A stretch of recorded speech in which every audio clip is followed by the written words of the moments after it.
It was 3:47 a.m. in the pitch-black waters of the Strait of Hormuz when the sky suddenly tore open. Dozens of heat signatures were hurtling in from the Iranian coast, and the danger was immediate. Iran had just launched a massive, multi-directional surprise strike. Welcome to Navy Exclusive, where tonight we break down a high-stakes modern naval battle. Less than 90 seconds after those launches, the United States Navy initiated a chain of advanced countermeasures.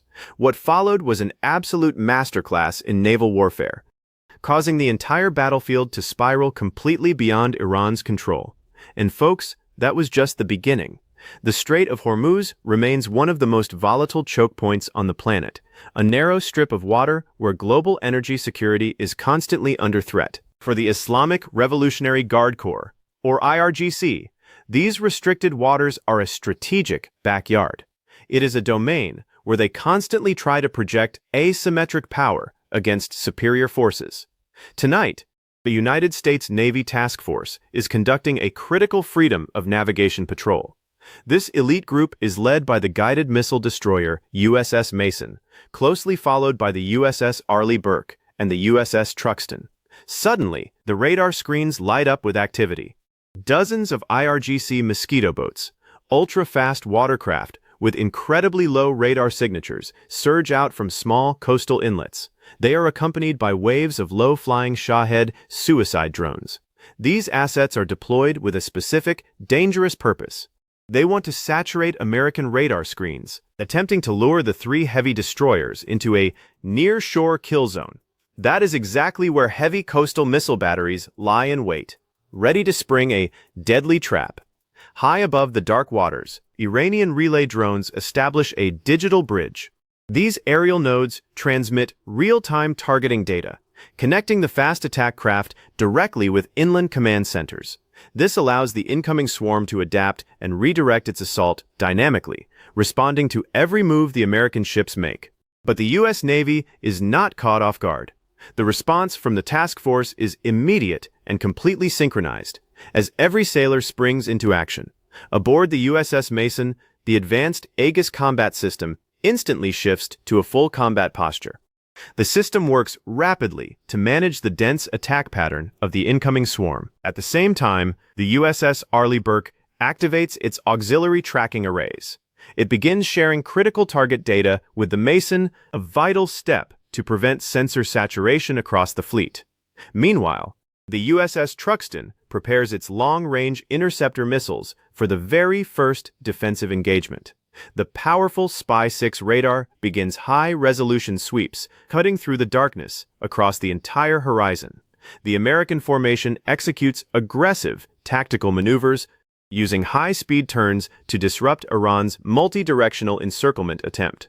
These heavy warships move with surprising agility, fighting to maintain clear firing lanes. The stage is set for a brutal clash of technology and iron in one of the most dangerous waterways in the world. It is now 3:52 a.m. The tactical situation in the Strait of Hormuz escalates into a high-intensity, kinetic engagement. As the IRGC mosquito boat formations rapidly close the distance, the USS Mason and USS Truxton begin coordinated defensive strikes.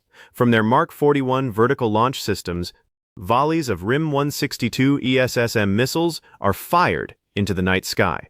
These Raytheon-produced medium-range interceptors are tasked specifically with thinning out the dense waves of Shahed suicide drones before they can enter their terminal dive phase. At the same time, the Mark 45 Mod 4 127mm naval guns aboard both destroyers open sustained fire. Using specialized fragmentation rounds, the guns tear through the leading mosquito boat formations. They create a literal wall of steel in the water, intended to break the momentum of the Iranian swarm assault. But Iran's response is immediate and highly calculated. To counter American precision targeting, the remaining Shahed drones are ordered to descend to an extremely low altitude. The drones are now skimming only a few meters above the waves. This clever maneuver is designed to overwhelm the American Aegis combat system. It forces the computers to process hundreds of low-altitude threats amid intense sea clutter, which is radar interference generated by wave reflections. By saturating the radar's processing capacity, Iran seeks to conceal the true attack vectors of its fast assault craft, hoping to find a gap in the American armor. Amid the chaos, the USS Arleigh Burke assumes the critical role of a disruption support radar platform. While the primary sensors aboard the Mason and Truxton focus heavily on interception operations, the Arleigh Burke employs auxiliary tracking modes. This allows the task force to maintain a second, completely stable tactical picture. This vital backup prevents the entire task force from being effectively blinded by the overwhelming volume of incoming targets. Meanwhile, Iran's coastal relay network continues transmitting high-bandwidth targeting data. The signals flow directly to the mosquito boat formations without interruption. This continuous stream of information enables the Iranian fast attack craft to execute sudden, high-speed course changes. They successfully evade American target locks while continuously drawing the destroyers deeper into that dangerous near-shore kill zone. By 4:05 a.m., the nature of the battle shifts dramatically. The conflict transforms from pure kinetic firepower to absolute electronic dominance. From the deck of the aircraft carrier USS Abraham Lincoln, EA-18G Growlers surge into the combat zone. These Boeing-built electronic attack aircraft activate their sophisticated ALQ-218 tactical receiver systems and powerful ALQ-99 jamming pods. They unleash a wide-area electronic assault across the entire strait. Their primary objective is to completely sever the digital umbilical cord, linking Iran's coastal command centers with their offshore swarms. Within seconds, the Iranian relay nodes begin collapsing under the immense pressure of American electronic interference. Deprived of their critical guidance signals, numerous Shahed drones lose synchronization. They wander off course and plunge harmlessly into the sea. At the same time, the exact positions of the mosquito boat formations are suddenly unmasked. The fast attack craft are now completely visible on American radar displays. Recognizing this massive opportunity, the USS Truxton exploits the temporary signal gap to launch a devastating counterstrike. Using Raytheon-built RIM-162 Standard Missile 6 interceptors in surface attack mode, the Truxton engages the Iranian swarm command vessels. The strike hits them from far beyond the horizon, showcasing incredible long-range lethality. The SM-6's active radar seeker allows it to locate targets perfectly, even within a highly degraded electronic environment.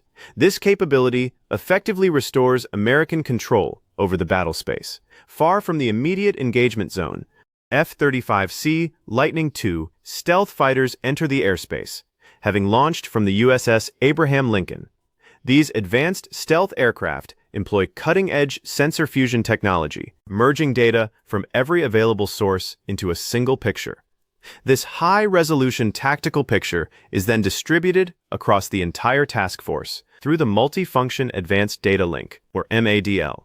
Iran quickly realizes that its asymmetric advantage is rapidly eroding.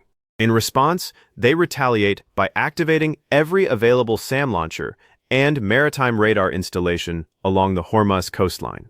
Long-range radar systems associated with the powerful S-300 batteries begin emitting high-energy pulses. They are desperately attempting to penetrate the thick American jamming umbrella and maintain tracking on the stealthy F-35Cs. The Strait of Hormuz has now become a digital inferno. It is a modern battlefield where Iran's coastal missile batteries struggle to lock onto ghosts inside an environment increasingly dominated by American electronic warfare. The technology of the United States Navy is proving to be an insurmountable obstacle. At 4:12 a.m., the tactical pendulum swings once again as Iran launches a deadly counteroffensive. Recognizing the F-35C Lightning Two fighters as the central nodes of America's intelligence network, the IRGC activates its most formidable strategic assets. From concealed bunkers along the coastlines, unique and domestically produced surface-to-air missile systems begin sweeping the skies with high-powered fire control radars.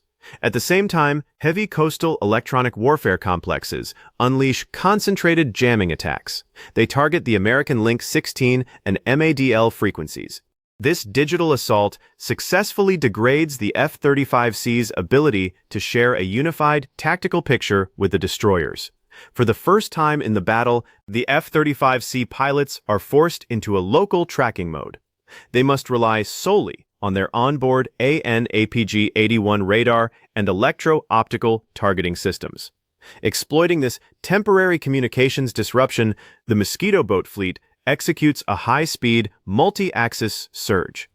Hundreds of IRGC fast attack craft accelerate to maximum speed, rapidly closing the distance to the USS Mason from multiple directions simultaneously.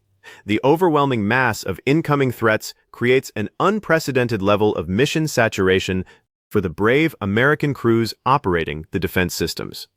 The USS Arleigh Burke is drawn into a tense balancing act. It is forced to divide its SESBY-1D radar resources between tracking high-altitude SAM threats and the rapidly converging surface swarm. Inside the Combat Information Center aboard the USS Mason, the defensive perimeter is shrinking at an alarming rate. The tension is palpable as the crew watches the threats multiply on their screens.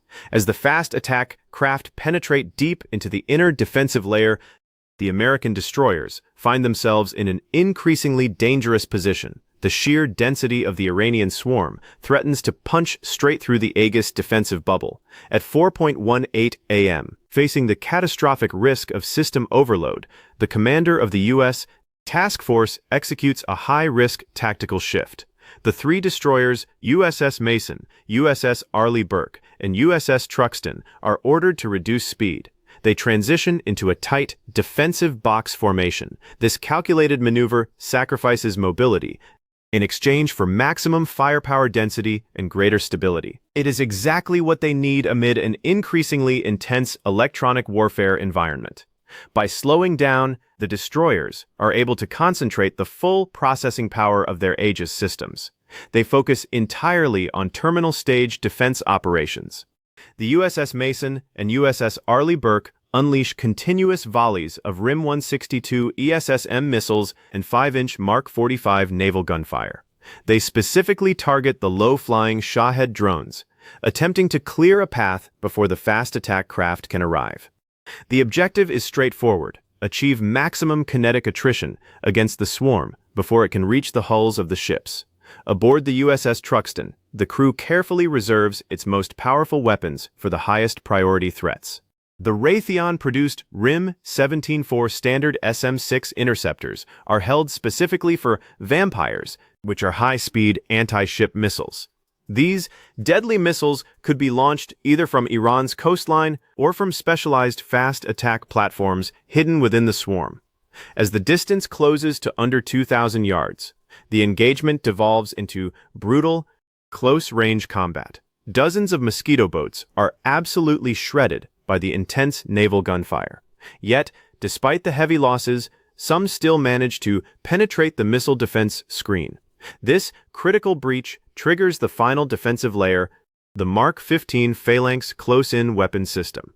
The CIWS units aboard all three destroyers instantly open fire. Their 20mm Gatling guns scream at a rate of 4,500 rounds per minute. They create localized walls of lead that literally vaporize the remaining fast attack craft at point-blank range. Despite Iran's continued attempts to funnel additional drones and missiles into the strait, the effectiveness of the swarm begins to collapse. The absolute absence of coordinated guidance, which was disrupted earlier by the Growler's electronic attacks, means the Iranian assaults are becoming fragmented and increasingly predictable. By trading speed for a concentrated defensive posture, the U.S. Navy effectively turns the Strait of Hormuz into a meat grinder. They are systematically destroying IRGC offshore assets while perfectly preserving the structural integrity of the core task force. By 4:25 a.m., the digital fog of war finally gives way to American technological persistence. The capability of the fleet shines through. After minutes of intense electronic maneuvering, the task force's tactical